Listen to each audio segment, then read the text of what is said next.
Ladies and gentlemen, welcome to the Secret Policeman's Other Ball.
Ladies and gentlemen, before we start the show this evening, we do just want to take this opportunity of expressing on behalf of Amnesty our sincerest thanks to you for being with us tonight. And I'm sure that you'll be thrilled to know that tonight's house has raised the truly magnificent sum of £17,560. Thank you.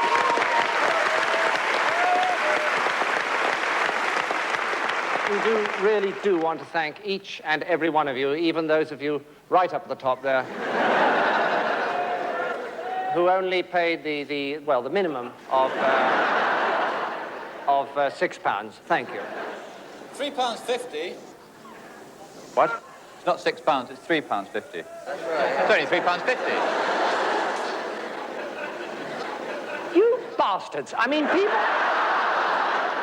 being tortured to death all over the world, and you're prepared to cough up the price of a prawn cocktail. Aren't you ashamed of yourself? Gate crashing? Yes, you're right. Never mind. We won't spoil the atmosphere. Ladies and gentlemen, I did want to thank all of you. Well, most of you anyway. Now, on with the show. Ladies and gentlemen, Mr. Rowan Atkins... Let's not forget that the people up there are the casualties of our society. Students, people gassed in the war, hospital porters, dwarves. So, I mean, although they have only paid £3.50, I mean, let's face it, they've been saving up for this all year. This is their big splash. And they have at least paid for it out of their own pockets. Whereas...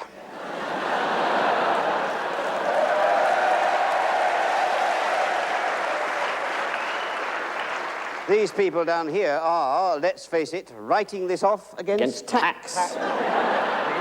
Yes. I mean, how many of the people down here have, in fact, paid for their own seats? See, nobody. There we are. They are. It's about 7. It's incredible, isn't it? Never mind. On with the show, ladies and gentlemen. Mr. Rowan Atkinson. Actually, the people who really get at my nerves are those people who buy the second cheapest seat. And the lot on the second layer down who'd like to be down here with the rich and influential, but are too flabby to pay top whack. It's you lot there, the flabby, gutless, indecisive, sitting on every fence. They're the fucking Social Democrats. Fucking Social Democrats!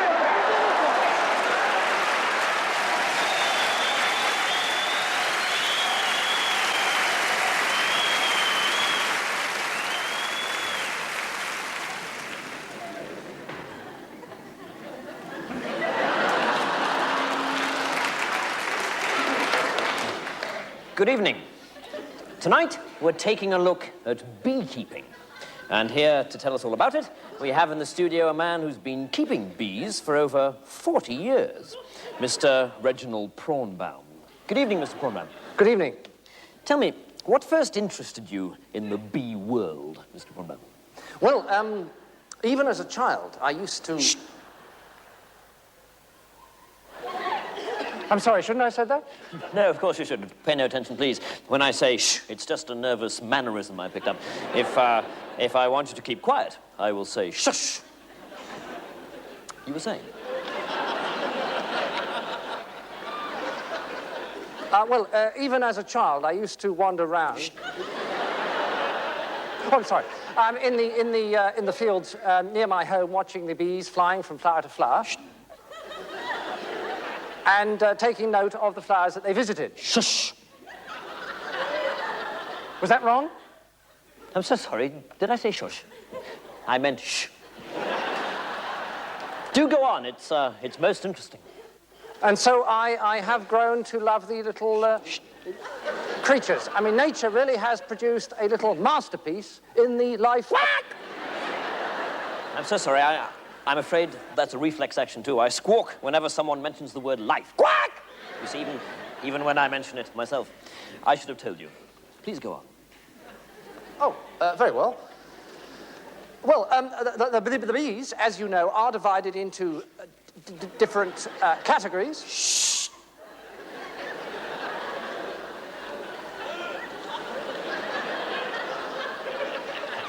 The queen bee and the worker bee, whose lifespan, whose living expectancy is only 1 year. The worker bees, on the other hand, have a much longer... Shh. Do you want me to stop? Yes, you were just about to say life. Quack! I wasn't. Oh, I'm so sorry. Please, continue. Well, as I was saying, the worker bees do have a much longer life. Quack! I'm sorry. It's just... You've got me rather rattled now. Well, this is how the bee community works. The queen bee stays in the hive.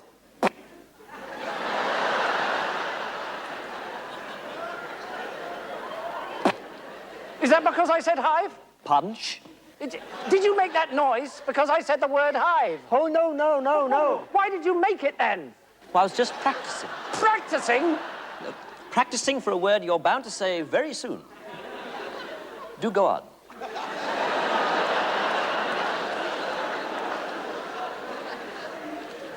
While the worker bees fly from flower to flower, collecting the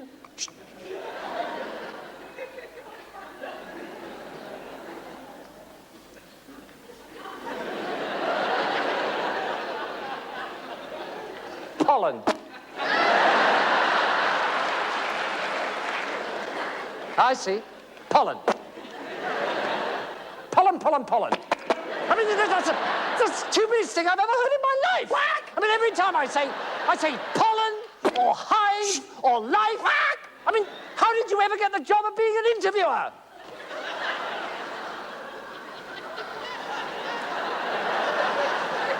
What's going on now? Is this because I said interviewer? Interviewer.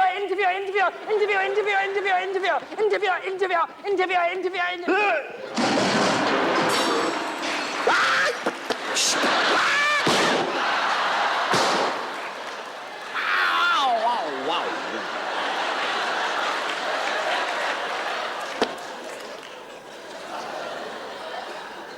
Do please go on, I'm so sorry.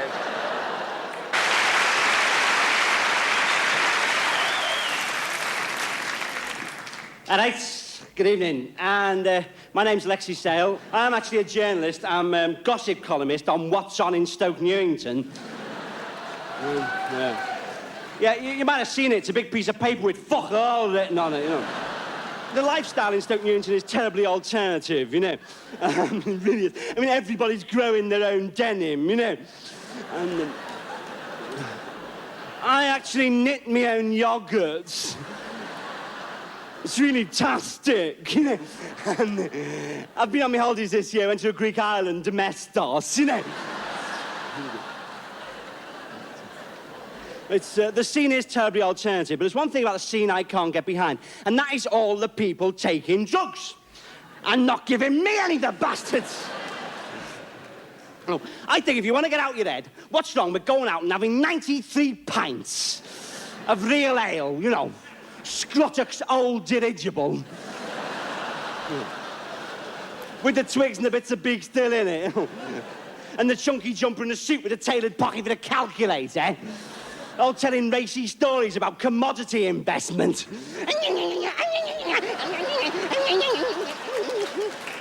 Not called wine bars because of what he drinks, because what they fucking do. Wine all the time. Ever had a multiple orgasm? Awful, isn't it? Seen the latest Woody Allen? Yes, awful, isn't it? Oh, the quiche looks rather nice. Right,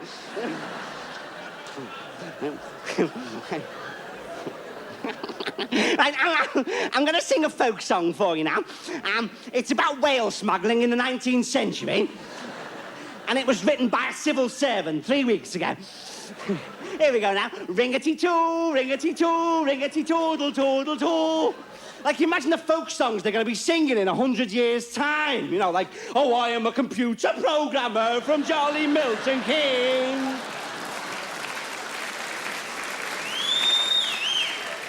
On weekdays, I wear a suit, and at the weekend, Ferrucci jeans. 'Tis my delight on a Friday night to cook some haricot beans. In me tracksuit with roller skates on and one of them stupid fucking Sony headphone units.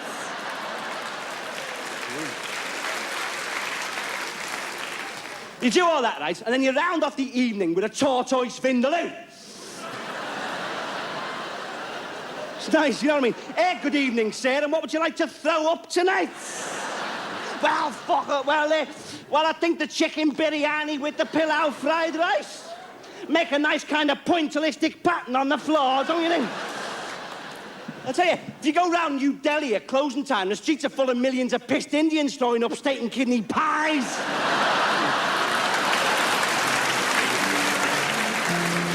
Just a castaway.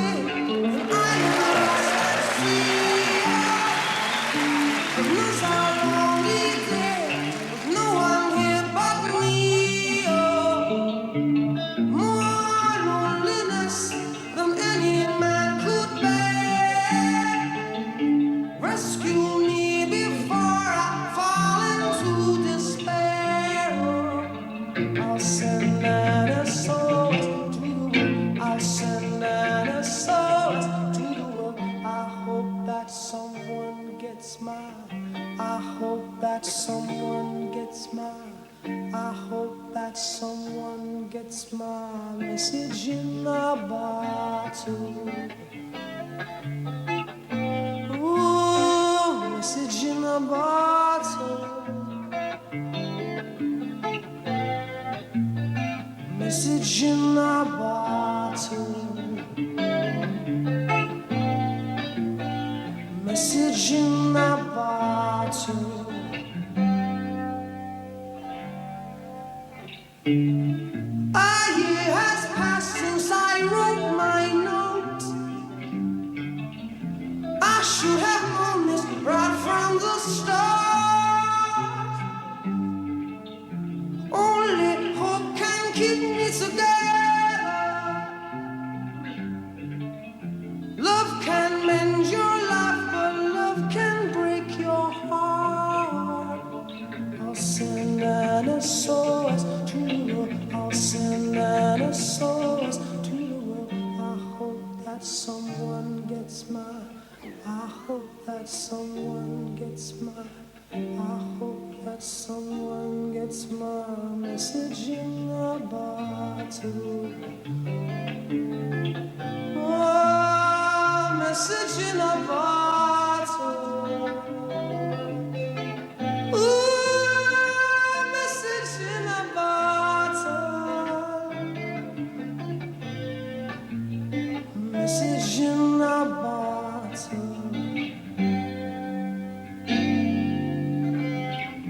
Walked out this morning, I don't believe what I saw. 100 billion bottles washed up on the shore. Seems I'm not alone in being alone. 100 billion cast away, looking for a home. I'll send an SOS to the world. I'll send an SOS to the world. I hope someone gets my, I hope that someone gets my message in a bottle. Ooh, message in a bottle. Oh, message in a bottle.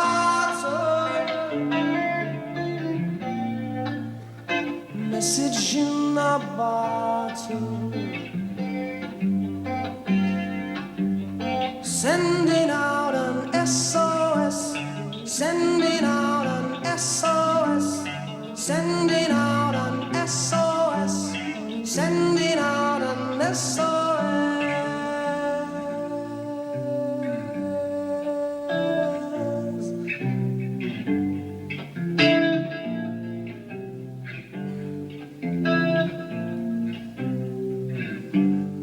Thank you.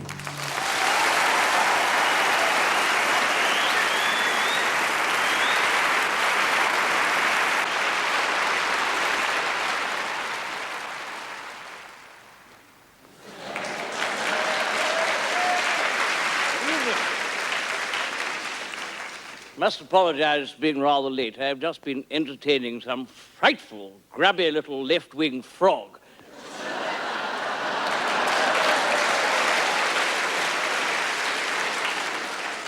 One of Margaret's political friends apparently over here on a dirty weekend. We live, it is true, in a very tense time. The bar, to my certain knowledge, has been shut for the last hour.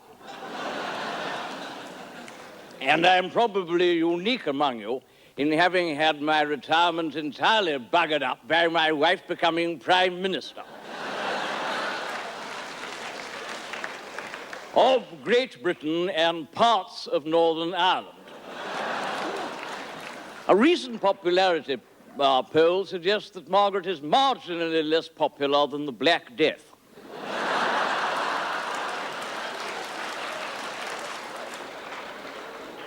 I've advised her to reshuffle the cabinet as soon as possible. My advice was Pryor to Northern Ireland and Sir Keith Joseph to Broadmoor.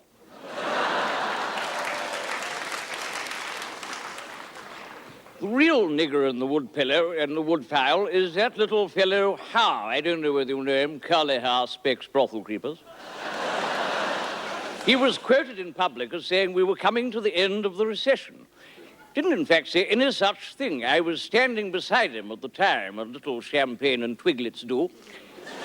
He had admittedly had a tincture or twain. What he actually said was, we're coming to the end of the reception.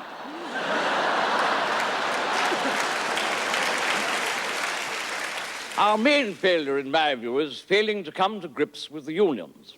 We come in with a rock-solid mandate, as I have frequently explained to Margaret, to club the bloody unions back into the Stone Age. And who does she wheel out the moment it comes to any kind of confrontation but Pinko Pryor, who is, in my humble opinion, about as much use as a one-legged man at an arse-kicking party.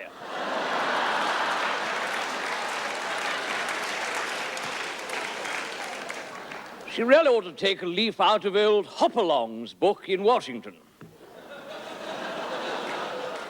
Buy manacles and leg irons for every member of the TUC. Margaret and I saw him in Washington. There he was, standing at the top of the steps, bold as brass, 6 inches deep in makeup, holding hands with his wife. Doesn't that strike you as very rum in a man of his age? Meanwhile, we're still threatened with the spectre of unemployment. And I, myself, am absolutely in favor of it. It's an old wrinkle from army days. If the lower ranks get stroppy about doing the fatigues, march them out into the snow, leave them out there a couple of nights, only too grateful to come back and scrub out a nice warm shithouse.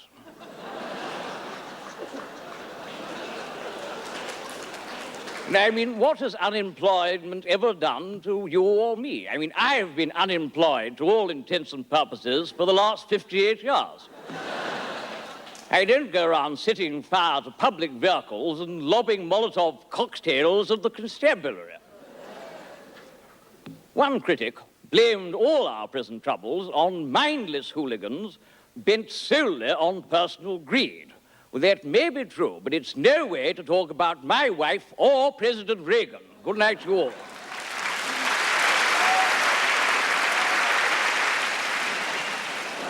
I've heard nothing but bad news, really. A friend of mine was killed earlier today, deaf and dumb accountant, actually. Bank accountant, brilliant accountant, just had this speech impediment, or rather absence, and the bank where they worked in, they had a guy who could do the hand language, so we could always get through to him if we wanted to invite him out to lunch or ask him round to the debating society in the evenings. And what they discovered, £75,000 had gone missing, and it all traced back to this accountant. So the manager had him in his office, got the interpreter in there as well, and he said, look, you know, tell him, we know he's got the money, we want it back. So the interpreter said, the manager says to you, he knows you've got the money and he wants you to give it to him back, okay? I didn't say he was a very good interpreter, all right? And the deaf and dumb accountant said, what money? I don't know about any money. So the bank manager pulled a loaded revolver out of his pocket, held this gun to the deaf and dumb accountant's temple. He said, you tell him, either he tells us where the money is, or I'm going to blow his bloody brains out. Manager says to you, either you tell him where the money is, or he is going to blow your brains out. Absolutely. Or actually more like that. And the deaf and dumb accountant said, all right, don't shoot, I'll tell you where the money is. The money's in a safe deposit box. The key's in the top left-hand drawer of my filing cabinet at home at number 23, Ravens Court Gardens.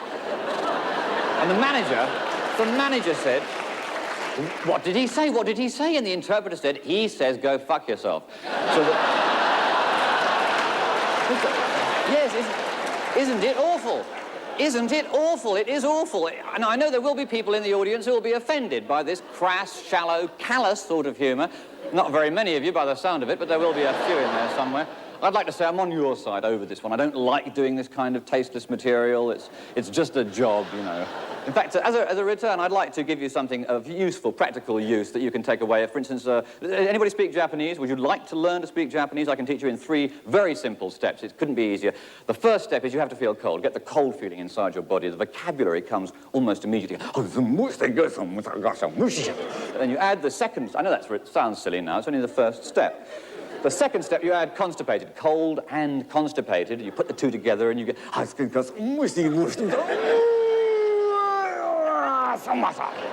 you add... Please, I'm only prepared to take this seriously if you are. The third step, forgetful. Cold, constipated, and forgetful. Easy to remember because it's a famous song by Cole Porter. You put those 3 together, you get the full effect, which is...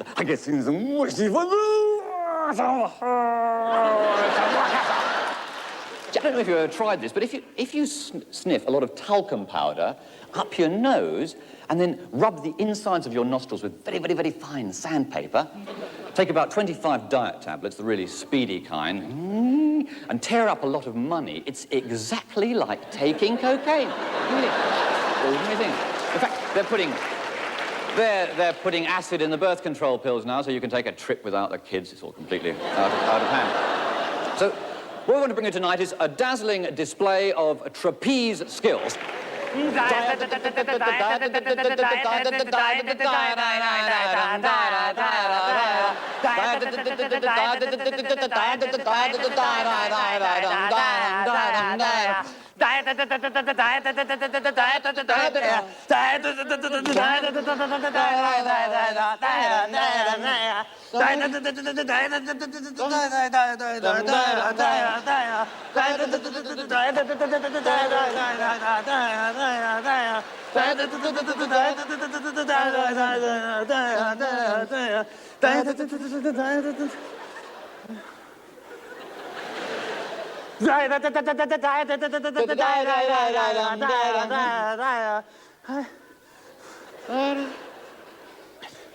Help!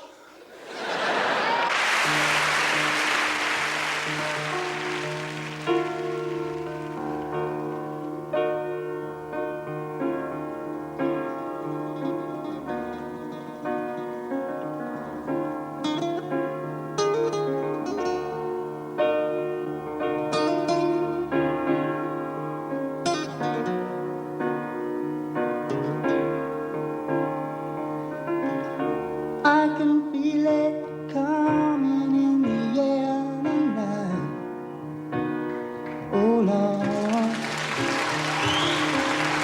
Well, I've been waiting for this moment for all my life. Oh Lord, I can feel it coming in the air tonight.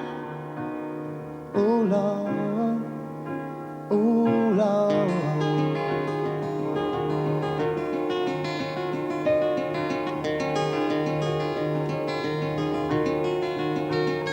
Well, if you told me you were drowning, I would not lend a hand.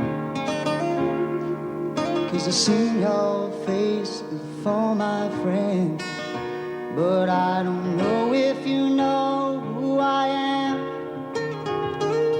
Well, I was there and I saw what you did. I saw it with my own two eyes. So you can wipe off that grin. I know where you've been. It's all been a pack of lies. And I can feel it coming in the air tonight. Oh Lord, well, I've been waiting for this moment for all my life. Oh Lord, I can feel it in the air tonight. Oh Lord, oh Lord, Lord, Lord. Well, I've been waiting for this moment for all my life, all my life, all my life, oh Lord, oh Lord.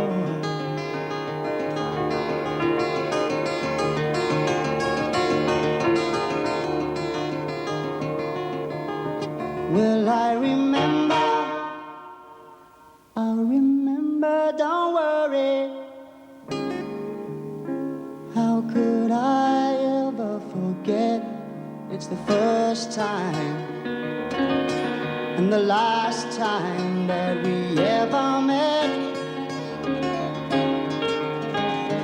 But I know the reason why you keep your silence up. No, you don't fool me, because the hurt doesn't show and the pain still grows. It's no stranger to you and me. I can feel it coming in the air tonight.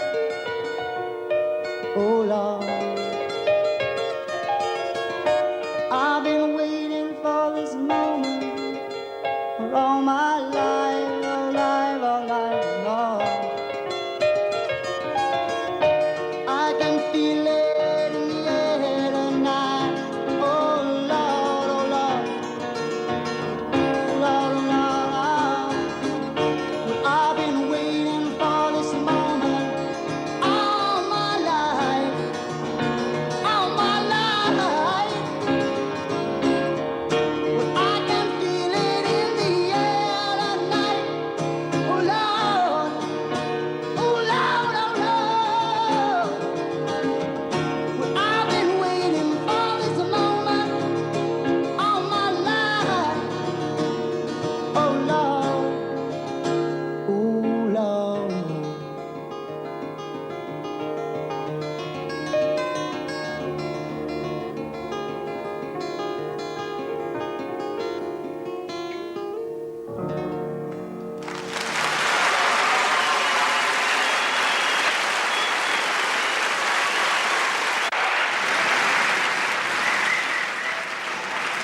I wasn't sure about this little amnesty night because I generally support my own special pet little charity, which is the very, very wonderful Royal Australian Prostate Foundation.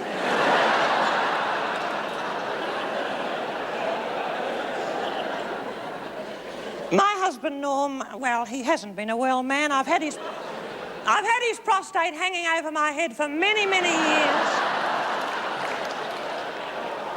And for a very long time, the poor darling, he's had a rumbling prostate, but he never let on. He kept it under his hat, particularly particularly at the pictures, but it had to leak out in the end. It did, and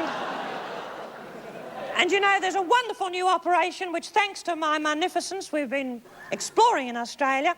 It's a branch of psionics where they snap-freeze the prostate.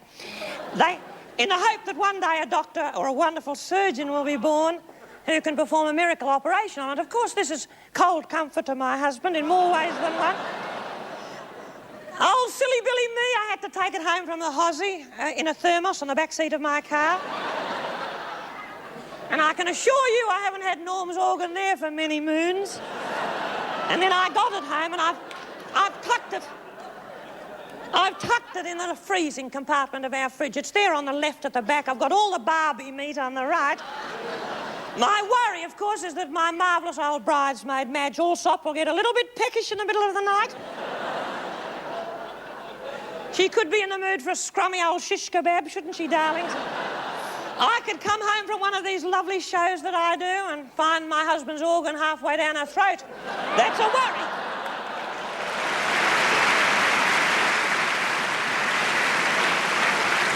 Roxanne, you don't have to put on the red light. Those days are over. You don't have to say your body tonight. Roxanne, you don't have to wear that dress tonight. Walk the streets for money. You don't care if it's wrong or if it's right. Roxanne, you don't have to put on the red light. Roxanne, you don't have to put on the red light. I love you since I knew you. I wouldn't talk down to you. I have to tell you just how I feel. I will share you with another boy. You know my mind is made up, so put away your makeup. Told you once, I won't tell you again. It's a bad way. Roxanne, you don't have to put on the red light. Roxanne, you don't have to put on the red light. Put on the red light. Put on the red light. I love you since I knew you. I wouldn't talk down to you. I have to tell you just how I feel. I will share you with another boy. You know my mind is made up, so put away your makeup. Told you once, I won't tell you again. It's a bad way. Roxanne, you don't have to put on the red light. Roxanne, you don't have to put on the red light. Put on the red light. Put on the red light. Put on the red light. You don't have to put on the red light. Roxanne, Roxanne, Roxanne, Roxanne.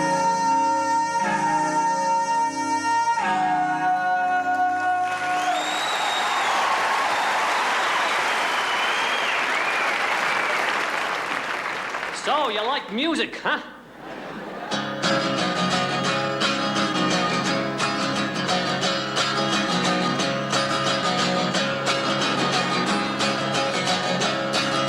Hangman, slacken your noose. Hangman, slacken your noose. Hangman, slacken your noose, 'cause I got...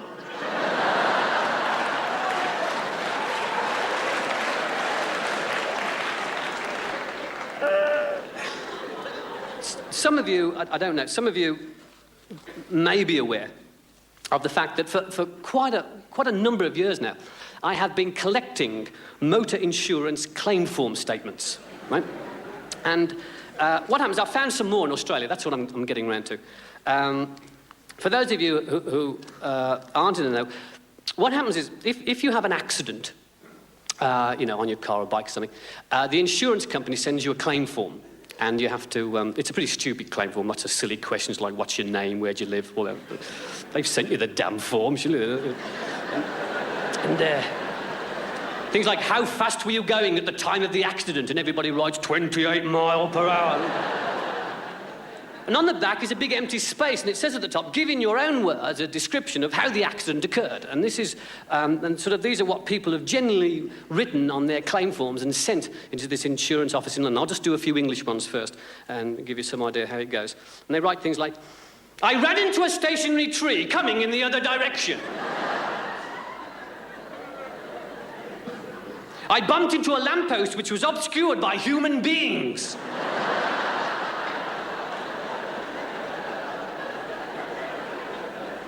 Coming home, I drove into the wrong house and collided with a tree I haven't got.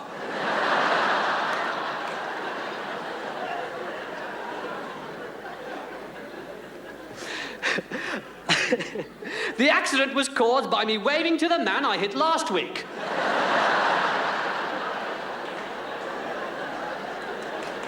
I knocked over a man. He admitted it was his fault, that he'd been knocked down before.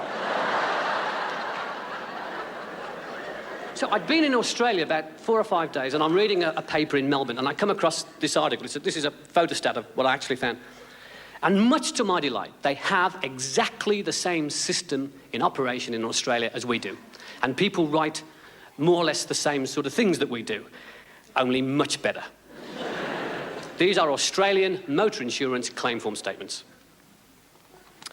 The pedestrian had no idea which direction to run, so I ran over him. I told the police I was not injured, but on removing my hat, I found I had a fractured skull.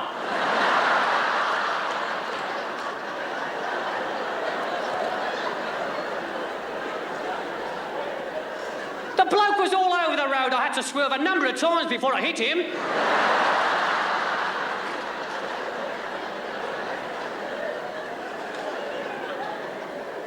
I had been driving for 40 years when I fell asleep at the wheel.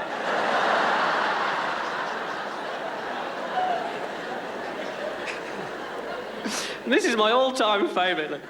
I saw a slow-moving, sad-faced old gentleman as he bounced off the bonnet of my car. Thank you. Good night.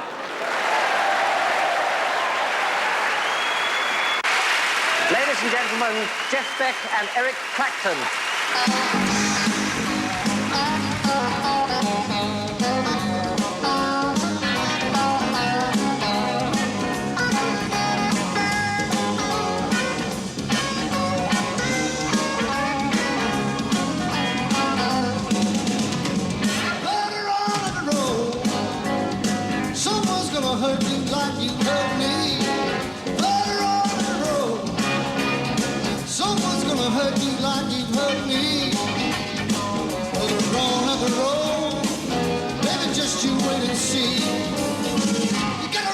What you sow, that old saying is true.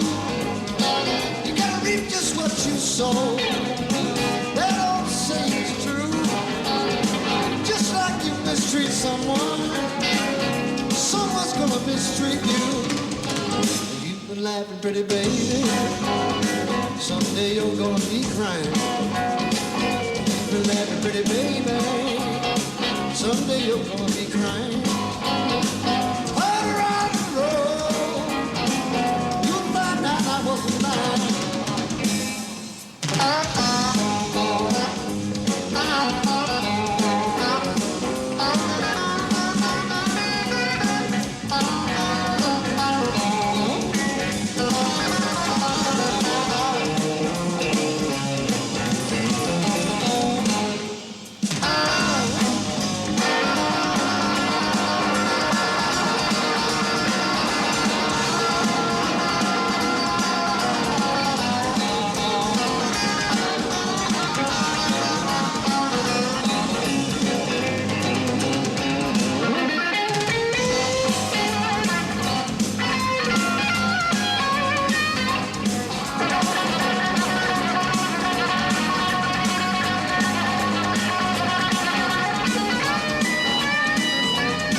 laughing, pretty baby.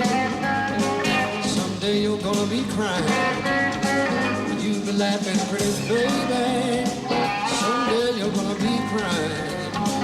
Later on down the road, you'll find out I wasn't lying.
This song is indicative of my deep interest in the act of physical lovemaking. It's very short. I've had it up to here with men. Perhaps I should phrase that again. Been wearing pretty dresses, floral, taking contraceptives, oral, since I don't remember when. I've had it up to here with blokes and all their stupid, dirty jokes. It's not a lot of fun to hear the one about the nun, the marrow, the banana, and John Noakes.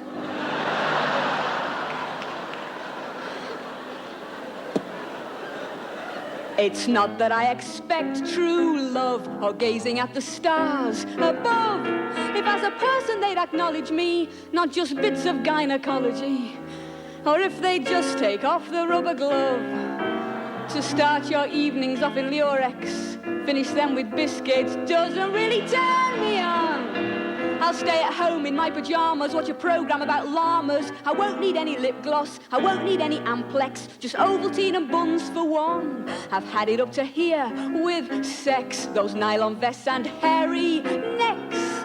They expect you to be flighty and they act like God Almighty, because they've got a cock and they can mend a flex.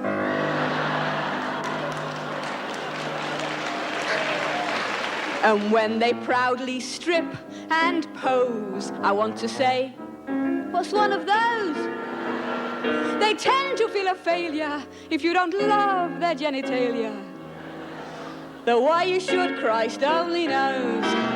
No more nights of drinking, nodding, smiling, thinking, Jesus, when can I go home? No more struggling in taxis, in Vauxhalls, Imps and Maxis, with stupid little bleeders, with all the charming manners of the average garden gnome. And when they're down to socks and grin, you know it's time to get stuck in. Full of self-congratulation, they expect a combination of Olga Korbut, Raquel Welch, and Rin Tin Tin. I've not had an encounter yet that didn't leave me cold and wet.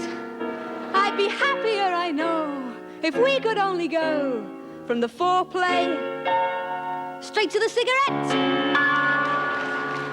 I'll finish and just say again, I've definitely had it.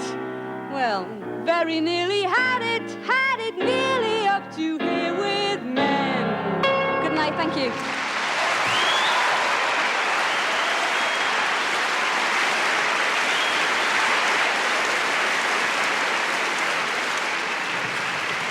Evening, hello. Hello. I thought you were dead. Not yet.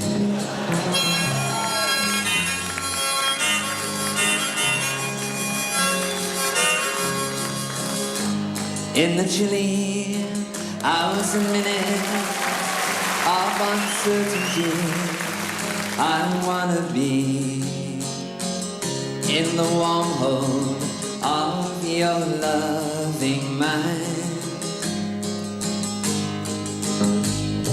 to feel you all around me, and to take your hand along the sand. Ah, but I may as well try and catch the wind. When sundown hails the sky, I wanna hide a while behind your smile, and everywhere I'd look, your eyes I'd find. For me to love you now would be the sweetest thing, 'twould make me sing. Ah, but I may as well try and catch the wind.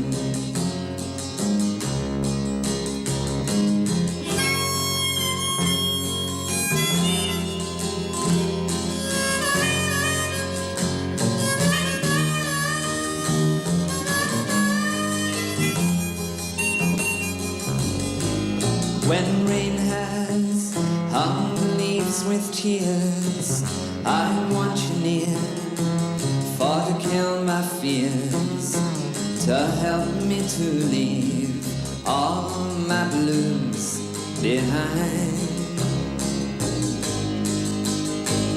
For standing in your heart is where I wanna be, and I long to be.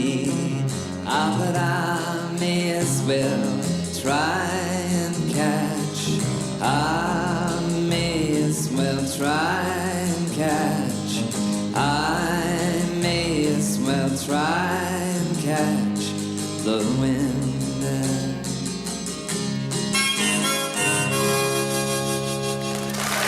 Thank you, thank you.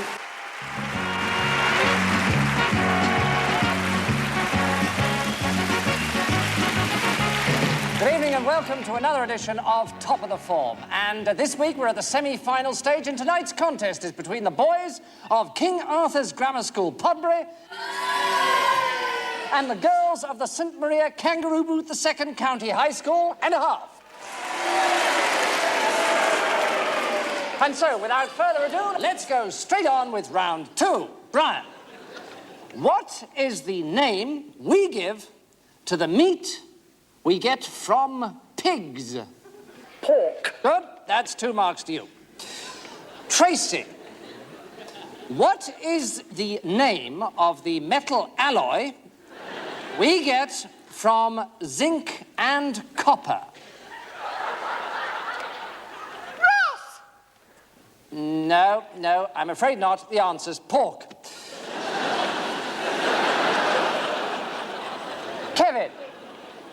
Kevin, what is the capital of Australia? Sydney. No, the capital of Australia is pork.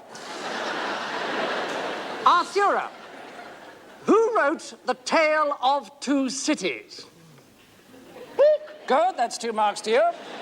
And so on to Stig's question. Stig, what was the date of Captain Cook's discovery of Australia? Pork. Good, 2 marks to you.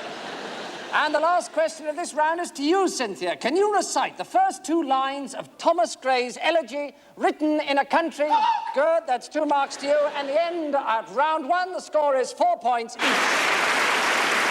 And straight on with round 2. Brian, what is the name we give to the meat we get from pigs?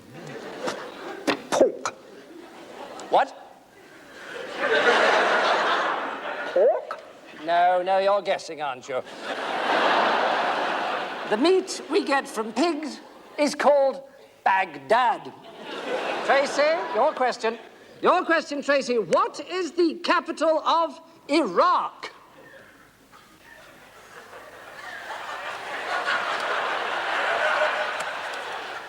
Baghdad. No, nearly. The capital of Iraq is Rome. Kevin, what is the capital of Italy?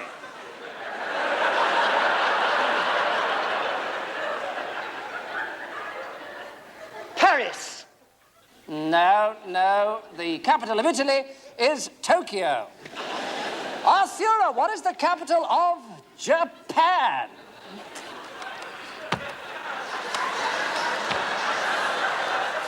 Washington! Good. 2 marks to you.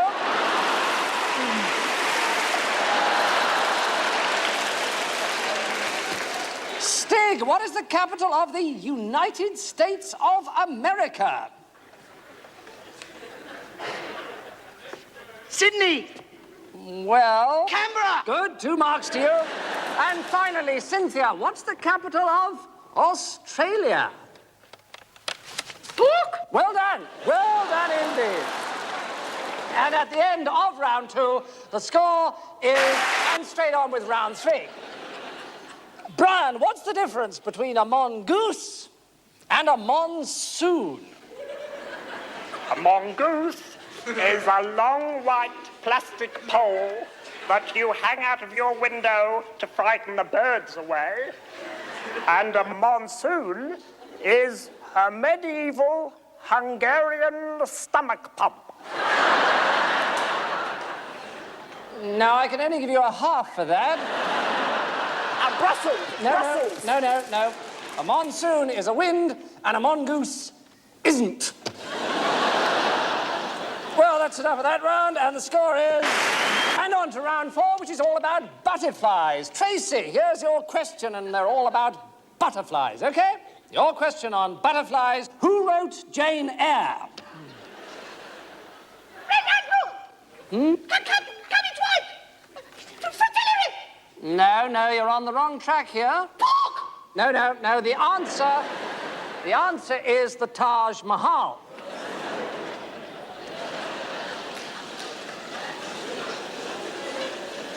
No, I'm sorry, I got a bit muddled there. The answer is Brussels.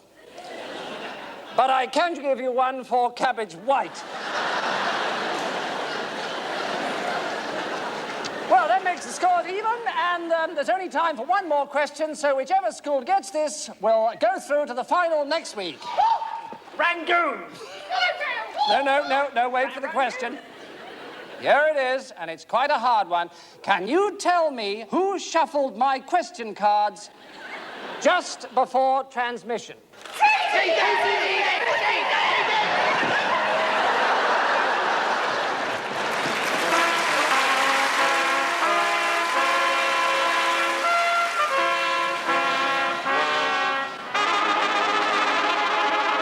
My Republican producers told me, Ronnie, you are going to be a model president. I said, does that mean I have some kind of big key in my back? Wound up by a bunch of rich hooligans? They said, no. If we needed that, we'd have got the old Abraham Lincoln dummy out of Disneyland. Why? He talks just like you do. He has a considerably wider range of facial expression. No, we need a live actor. And failing that, Ronnie Reagan. That does not mean I intend to be written out of my big scene. I'm not talking about some localized nuclear conflict between two crazed tin pot demagogues like Haig and Weinberger.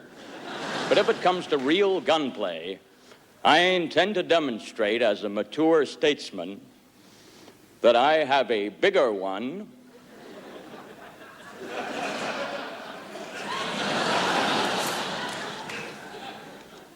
than any crazed commie in Pakistan or wherever it is they come from.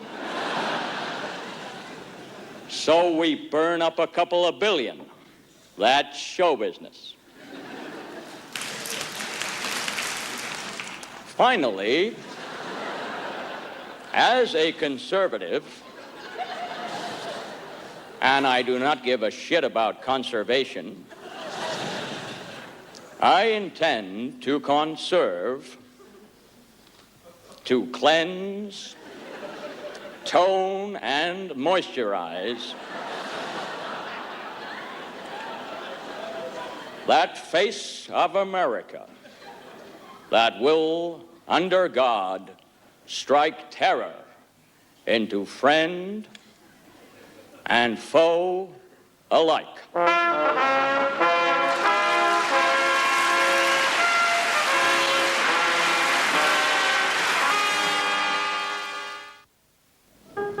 We'd like to do a song that's been very kind to us.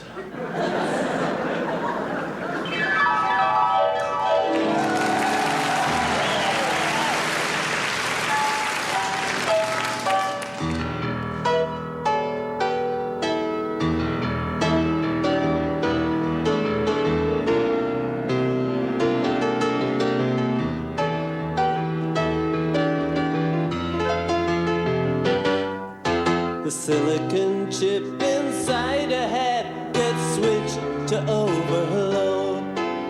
And nobody's gonna go to school today. She's gonna make them stay at home. And Daddy doesn't understand it.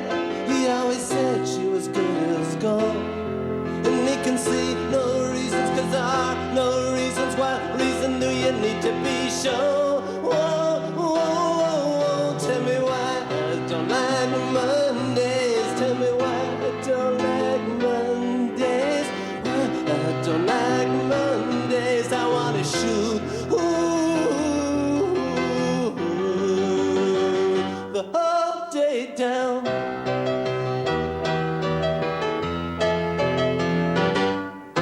The telex machine is kept so clean, and it types to a waiting world. A mother feels so shocked, father's world is rocked, and their thoughts turn to their own little girl. Sweet 16 ain't that peachy keen, but it ain't so neat to admit defeat. They can see no reasons, 'cause there are no reasons. What reasons do you need? Oh, oh, oh, tell me why I don't like Mondays. Tell me why I don't like Mondays. I don't like Mondays. I wanna shoot the whole day down, down, down. Shoot it all down.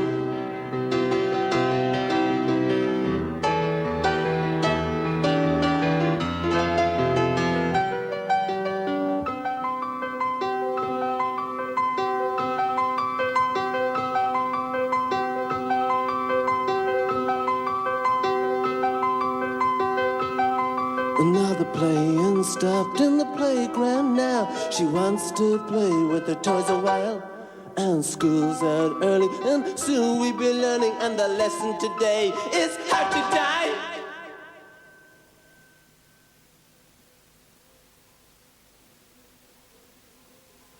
And then the bullhorn crackles, and the captain tackles with the problems in the house and wife. And he can see no reasons, 'cause there are no reasons. What reason do you need to die, die? Oh, oh, oh. And the silicon chip inside her head gets switched to overload. Oh, and nobody's gonna go to school today. She's gonna make them stay at home. And Daddy doesn't understand it. He always said she was good as gold. And he can see no reasons, 'cause there are no reasons. What reason do you need to be sure? Whoa, whoa, whoa. Tell me why I don't like Mondays. Tell me why I don't like Mondays. Tell me why I don't like Mondays. Tell me why I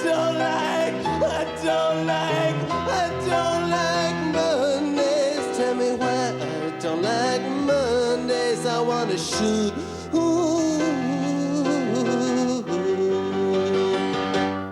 the whole day down.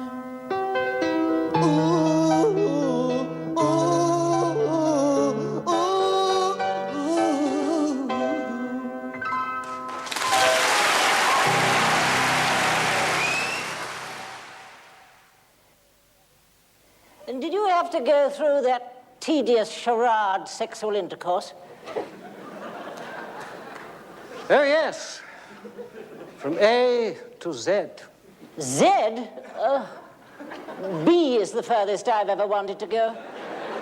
Oh, no. A, B, C, D, the whole alphabet of love. What form did it take? Oh, myriad forms. Put it in and jiggle it about a bit, did you? Well, ultimately, yes. But it was a long and winding road. That's all it comes down to, though, in the end, isn't it? Put it in and jiggle it about a bit. I remember I said to my wife last time, I said, I've lost count of the number of times I've done this. She said, well, think about somebody else for a change. Because I was doing, desperately. How old was she, your sex partner? 17. 17. With pert young breasts that I so tenderly cupped and kissed before fondling my loving way all along the sweet highways and byways of her fresh young body. Then you put it in and jiggled it about.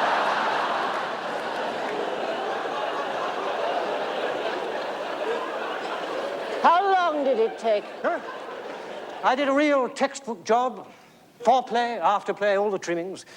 I don't suppose we had much change left out of 3 hours. Jesus Christ. You could have been in Leeds in that time.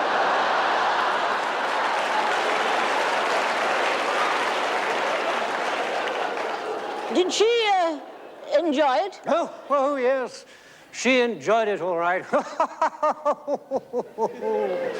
Oh, yes, she enjoyed it. I didn't know. Yeah, the infallible sign. She started moaning and crying. I take all that with a pinch of salt. Oh, no. These cries were wrenched from her very being.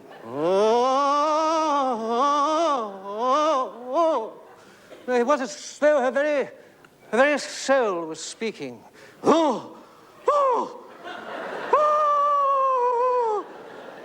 I think it's all put on, all that.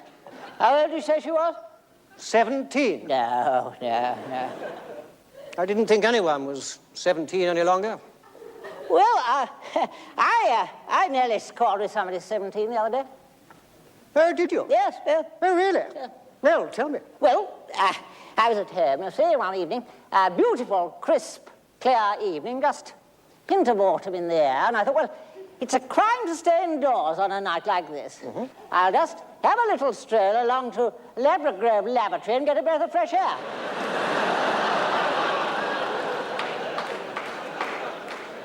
But you live in Ladbroke Grove? I do, yes. I live in Ladbroke Grove, yes. Was there some kind of malfunction in your own toilet? No. Last flush, it was in tip-top condition. No. Do you know that lavatory at all? Ladbroke Grove? Well, yes. I mean, I have had occasion to visit it. Of course. I mean, purely for functional reasons. Because that's why most people visit it, for absolutely legal, moral, and functional reasons, that they use it for the purpose for which it was designed. I don't. I use it for ancillary reasons. I didn't know that. No, well, you wouldn't know that, you see, because I haven't come out of the closet. In Ladbroke Grove? No, I've gone into the closet in Ladbroke Grove, metaphorically. No. Anyway, as lavatories go, it's a very reliable place. It's not 3-star, but it's quite definitely 2 cross knives and forks. Very nice clientele you get there, very good social mix. There's the usual groundswell of Spanish waiters, 1 or 2 BBC, sprinkling of Foreign Office, and, God bless Our Lady of Downing Street, many unemployed youths. Unemployed youths? Unemployed youths, yes. Tragic. It is tragic, yes. Anyway, I'm stood there, you see, there, in the lavatory, for about 20 minutes, purporting to have a Jimmy Riddle. 20 minutes? I mean, is that what you have to do? Oh, yes, you have to do that. Yes, it's a real RSC award-winning performance. I mean, in any other context, it would get you a Tony or an Oscar. And indeed, in that context, occasionally gets you a Tony. Less often an Oscar, but Yes, anyway. by the law of it. Yeah, that's right, yes. Anyway, I'm stood there, and meanwhile various good citizens come and go, having emptied their honest bladders. But it's very quiet, nothing at all, you know, not a nibble. It's probably a Bette Davis movie on the television or something like that. Anyway, I'm stood there, and then suddenly the doorway is darkened by the massive form of Mr. Wright. Mr. Wright? Oh, Mr. Wright. 6'2", blonde, bronzed, crisp, hyacinthine curls, and, biggest plus of all, never says a word. Never says a word? Never says a word. You see, beauty of which is, allows me free play of all my fantasies. Of course. Oh, I mean, I thought, well, is this a Hungarian truck driver, fresh from driving his juggernaut across the motorways of Europe, and to hell with the environment? Is it a member of the SAS, his balaclava dangling nonchalantly from his pocket? Is it... the Waynfleet Professor of Moral Philosophy in the University of Oxford? No, it didn't occur to me that it might be him. No, I don't think it was. No. Anyway, dissolved a half an hour later. Yes? We're in the snug. The rumpus room? The rumpus room, you see. And I'm just thinking, well, it's about time I started to try and ease down his nether garments with my practiced skill, you see. And then the thought occurs, la pensée, I'm quite sure never occurred to Pascal, or if it did, he certainly didn't publish it. Namely, this bugger is a policeman. So, what did you do? Well, at that moment, my wife blew the whole thing by coming in and saying, would we both like a slice of quiche? It turned out he wasn't a policeman, and he wasn't even a Hungarian truck driver. He was a trainee chiropodist at the Mitcham Polytechnic. Not my cup of tea at all. And he didn't moan? Oh, no. Well, boys don't moan, you see. They don't? Well, I mean, they moan about not having anywhere to sleep or not having a job or not having enough money, you see, but they don't moan about that, no. Well, I suppose it is all in the mind. Oh, yes. And sometimes these days, not even there. They are naked and they do dance. Cha-cha-cha. Cha-cha-cha-cha-cha, cha-cha-cha-cha-cha, cha-cha-cha-cha-cha, cha-cha-cha-cha. Cha-cha-cha. Cha-cha-cha-cha-cha, cha-cha-cha-cha-cha, cha-cha-cha-cha-cha, cha-cha-cha-cha.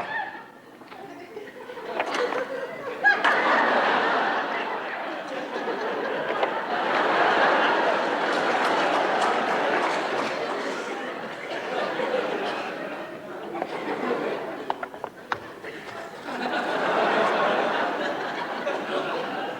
cha-cha-cha-cha-cha,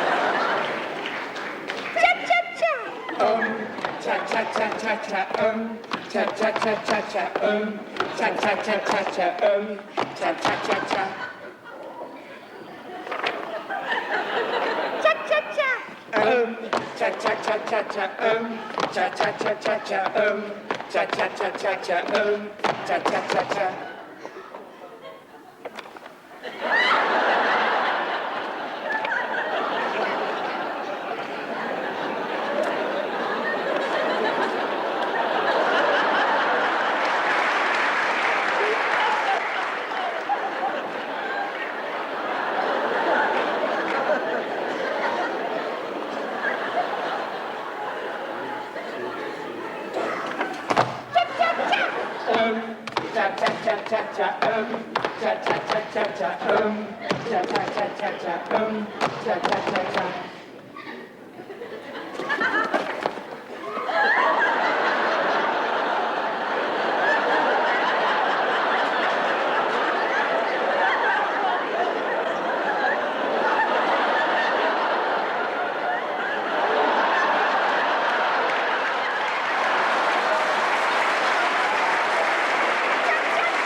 lot of old toss, innit, eh, mime?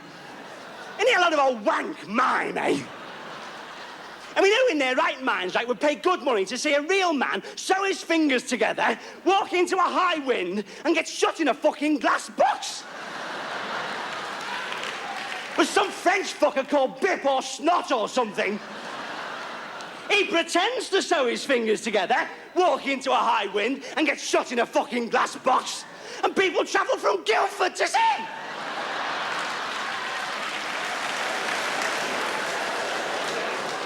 It's a funny old world, really, isn't it, eh?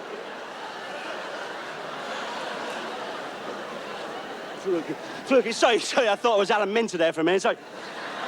Oh, fuck it, right, okay,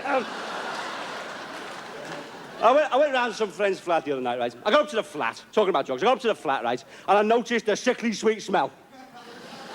Sickly sweet bloody smell.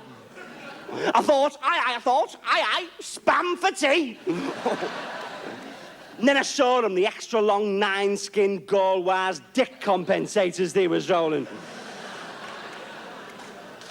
I said, Byron, how do you manage to get the spam in there? And then I realised what was happening. I said, I'm hip to this groove, daddy-o, 23 skidoo, rock around the crocodile, man. So they all ignored me, you know. I sat down on the Habitat pine scatter cushions. And they all settled down for a good alternative night in, you know. lentil fondue bubbling away on the hot plate. Oh, yes, I got this recipe out of a book called 1001 Things to Do with Cling Peaches. Or 1002 if you eat the fuckers.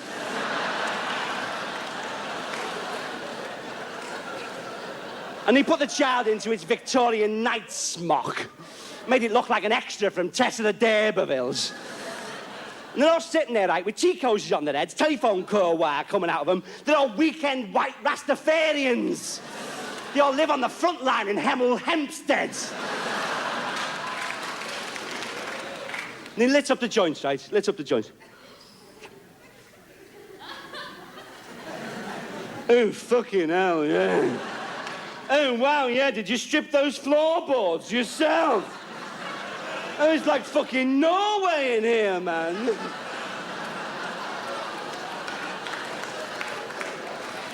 And this one guy says, oh, this is really amazing, dude, you know. I mean, it's really incredible, you know. I mean, it's really amazing. He said, but let me tell you about some dope I had the other week. It was really good stuff. It was Swedish lab, you know. And, so I had one toke of this dope, right? Just one toke. I was paralysed from the waist down and lost the use of my fingers. And I developed every single symptom of typhoid. It was fucking amazing. And they're all going, ooh, fucking amazing. Ooh, fucking fantastic. Ooh, save the shrimp, man, yeah.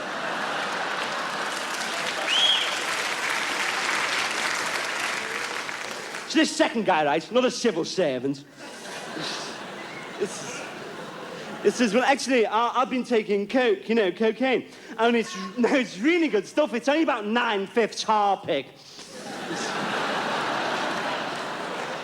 They said, like, it's TFM, you know, it's too fucking much. So they had one snort of this coke, right, just one snort, and I went blind for a fortnight. It was fucking amazing. And they're all going, ooh, fucking amazing, ooh, fucking fantastic. Ooh, save the Morris Minor, man, yeah. Morris Minor is like being inside a 50s radio, isn't it? See them all peddling away, you know, and look, it's Notty the social worker.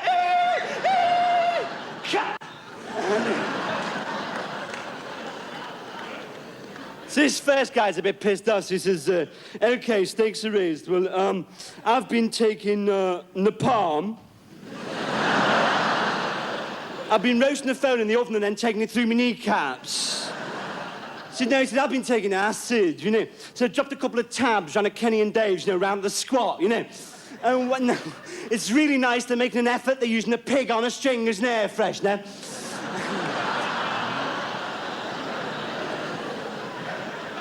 And it was really amazing acid, this, you know. I mean, it was much better than Sainsbury's tin cream magic mushrooms. It seemed like we dropped these two tabs, you know, and our brains started to throb, and I didn't think Kenny and Dave had any brains left after Nebworth. Well, who fucking would have? 9 hours of Santana. 18 quid for a fucking lentil burger, God. It was like the First World War. Of course, they had heavy metal then, but it was called shrapnel in those days.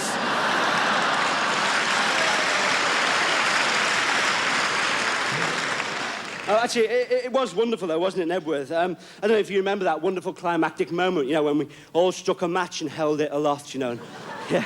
Suddenly there was 50,000 people going, oh, fucking... Thank you, good night.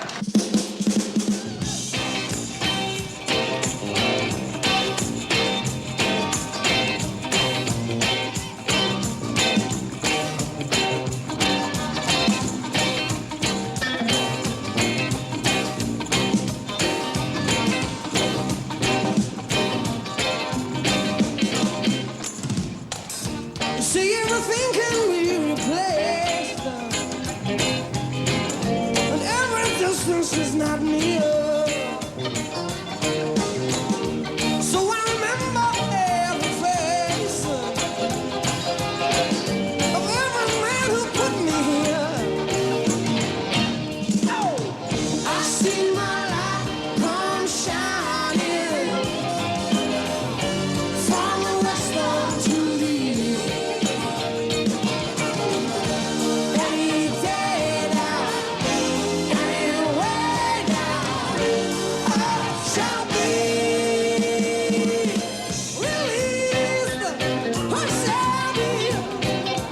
shall be released. I shall be released.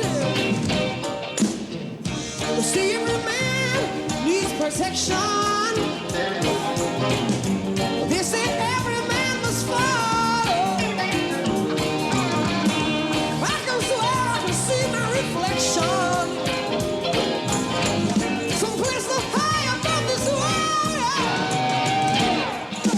I see my light come shining from the west unto the east. Any day now, any way now, I shall be released. I shall be released.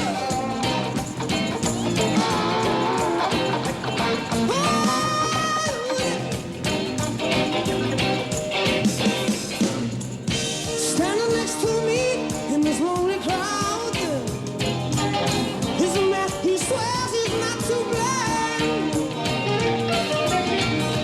All day long I hear him screaming out so loud. He's sounding out that he was framed. I see my light come shining from the west unto the east. Any day now, any way now, I shall be released. I shall be. I see my light come shining from the west unto the east. Any day now, any way now, I shall be released. I shall be released. I shall be.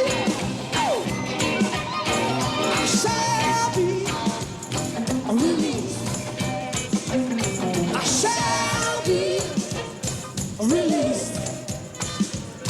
I shall be released. I shall be released. I shall be released. I shall be released.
those credits. What are you doing? Stop them, come on. Hey, you lot sloping off to the exits before we finish. Come back, come on, back. I know you've got to catch the last bus. We haven't finished with you yet, you know. Come on, sit down. I shall be released. What I want to know is when I shall be released. They told me 12:15, it's 2:35 already. Well, it's all right for Bob Dylan. He doesn't have to muck out the gerbils at 7:15 in the morning. Now, a lot of people, me included, thought we'd seen the end of this show at the Theatre Royal Drury Lane, but oh no, they decided to make a film of it, God help them. And also, for those of you who want to see the entire shambles run through in your very own living room, They put it on a beautiful video cassette. I've got one here. Which bin is it in? Here we are. There we are, look at that. The secret policeman's at the ball. All on video, magic moments preserved. Now, I heard people here tonight, perfectly normal, reasonable, sane human beings by every other standard, who thought this was one of the funniest shows I'd ever seen. Well, now they'll be able to put their money where their mouth is. Instead of clogging up the theatre bars with their noisy opinions, they'll be able to listen to it all on this lovely record. There we are, the secret policeman's at the ball, all the comedy bits on the record. And if you hate comedy, and God knows I do, there's music for you. Lovers of classy music. Jeff Beck, string, Eric Clapton, all here preserved on beautiful vinyl. And for those of you who want to use your other organs, don't leave them dangling by your sides, use them to pick up this, the Secret Policeman's at the Ball book. For all the lovely photos, all taken in a snowstorm. Intimate details of the backstage life of the stars. Who did share a dressing room with Pamela Stevenson? Does John Cleese really shave his legs? And if all this gets you excited, they've got a secret policeman's sweatshirt to mop it all up with. Now, all this may sound like a rip-off to you, but every bit of profit from this lot, don't get up, every bit of profit from this lot goes to help people who are in prison for no other reason than they told someone else to go and stuff it. No, I think that's a very good cause. If you're interested in good causes, by the way, I can give you a few handy lines and other goods. Secret policeman baked beans. Secret policeman tennis rackets, be the wonder of the centre court. Secret policeman John McEnroe inflatable rubber cake stands. Secret policeman doggy scoops for those intimate moments on a pavement. And, hey, before you go, a real bargain for lovers of peace and quiet. A secret policeman cruise missile of your very own. 90% cheaper than the USAF sent to our lot. Hang on, I'll go and get one round the back. Run the rest of the credits and I'll be back, all right? Secret policeman cruise missile. Secret policeman MX2. Secret policeman intercontinental ballistic custom part.